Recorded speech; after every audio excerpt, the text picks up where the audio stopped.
1600 pages et des centaines de cas traités, des plus anecdotiques, les faveurs accordées au casino, aux plus emblématiques, les niches fiscales sont vilipendées. Le rapport de la Cour des comptes épluche les finances de l'État avec comme cap au long cours la rigueur budgétaire. Olivier Poncelet.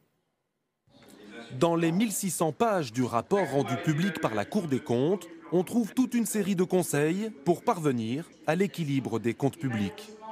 On le dit bien, la situation mérite qu'on agisse et sur la recette et sur la dépense. Sur la recette, on peut surtout agir à travers la réduction des niches fiscales.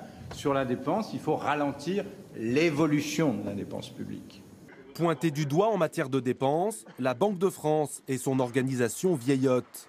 Mais aussi le prix de notre réseau de sous-préfectures, pas forcément utile, ou encore les 73 milliards d'euros qui se cachent dans quelques 500 niches fiscales.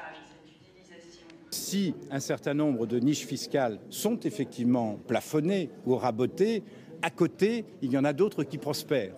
Donc il faut aussi pouvoir les plafonner globalement. Bon. Et on voit bien qu'à travers tous les dispositifs, il y en a plus de 500 dérogatoires qui peuvent exister, certains sont peu efficaces au regard des objectifs attendus. Parmi les niches visées, la Cour cite l'exemple de la défiscalisation des investissements outre-mer, une niche que les magistrats appellent à supprimer purement et simplement. Car d'après la Cour des comptes, la France doit trouver les moyens de réduire son déficit public tout en évitant une succession de plans d'austérité nuisibles à la croissance.